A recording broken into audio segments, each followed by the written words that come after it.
നമസ്കാരം മക്കളെ, നമുക്ക് പഠിക്കാം. ഇന്ന് നമുക്ക് കവർഗത്തിലെ 4ാമത്തെ അക്ഷരമായ ഖ വരുന്ന കുറച്ച് വാചകങ്ങൾ പഠിക്കാം. ആദ്യം എഴുതുന്ന വാചകം ഹോളി ആഘോഷിച്ചു. ഹോളി. ഹോ, ഹായുടെ കൂടെ ഓ എന്ന ചിഹ്നമാണ് കേൾക്കുന്നത്. അതിനാൽ ആദ്യം എയുടെ ചിഹ്നം വരച്ച് ഹാ വരച്ച ശേഷം ആയുടെ ചിഹ്നവും വരച്ചു. ഹോളി. ലാ വരച്ച് എയുടെ ചിഹ്നം. ഹോളി. ഹോളി ആഘോഷിച്ചു. ആ ഖോ,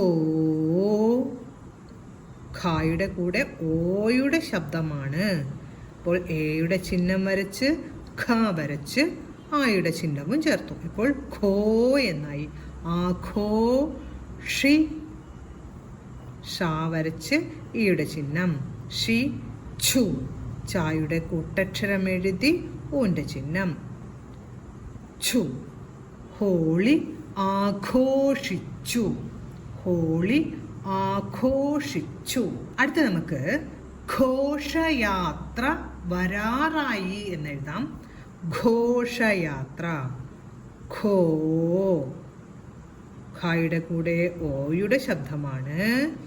ഖോ ഷ യാ, യാ എഴുതി ആയുടെ ചിഹ്നം. ഘോഷയാത്ര എന്നാണ് ഇനി എഴുതേണ്ടത്. താ വരച്ച് റായുടെ ചിഹ്നം വരച്ചു. ഘോഷയാത്ര വരാറായി എന്നെഴുതാം. വ രാ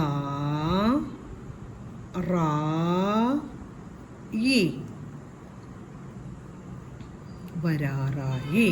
ഘോഷയാത്ര വരാറായി. ഘോഷയാത്ര വരാറായി. അടുത്ത് നമുക്ക് ഘടികാരത്തിൽ സമയം എത്ര എന്നെഴുതാം. ഘടികാരത്തിൽ എന്ന വാക്കാണ് എഴുതുന്നത്. ഘടികാരം ക്ലോക്കാണ് കേട്ടോ. ഘടികാരത്തിൽ. ഘ ടായതിയുടെ ചിഹ്നം, കാ വരച്ച് ആയിന്റെ ചിഹ്നം. ഘടികാരത്തിൽ. താ ഉറപ്പിച്ചു വെച്ചിരിക്കുന്നത് കൊണ്ട് തായുടെ കൂട്ടക്ഷരം. ഈയുടെ ചിഹ്നം എൽ. ഒരുമിച്ച് പറയൂ. ഘടികാരത്തിൽ. ഘടികാരത്തിൽ സമയം. സമയം. സമയം എത്ര എന്നെഴുതാം. എത്ര. താ വരച്ചു റായുടെ ശബ്ദത്തിനായി ഒരു ചിഹ്നം ചേർത്തു. ഘടികാരത്തിൽ സമയം എത്ര. ഘടികാരത്തിൽ സമയം എത്ര.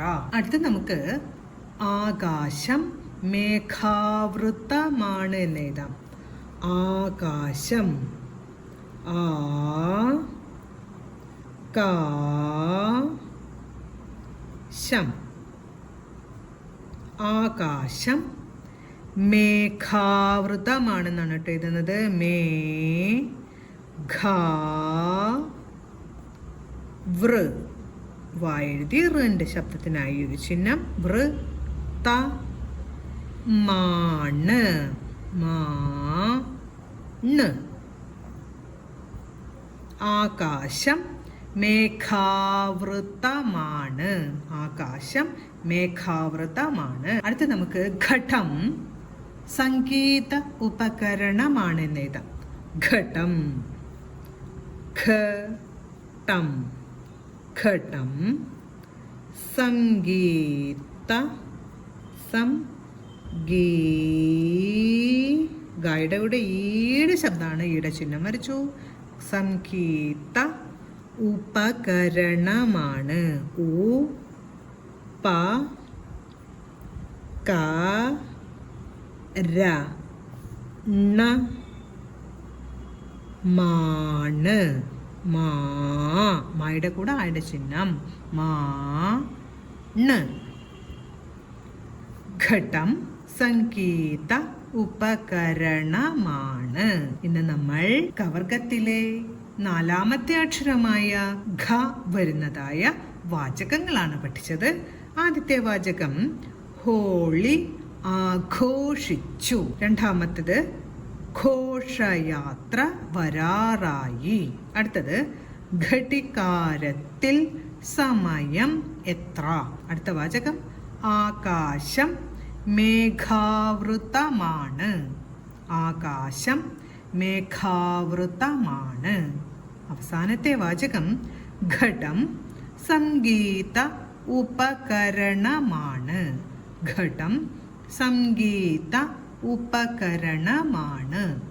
നമ്മൾ ഇന്ന് പഠിച്ച വാചകങ്ങളെല്ലാം എഴുതി പഠിക്കാൻ ശ്രമിക്കണം. അടുത്ത ക്ലാസ്സിൽ കാണാം മക്കളെ. നമസ്കാരം.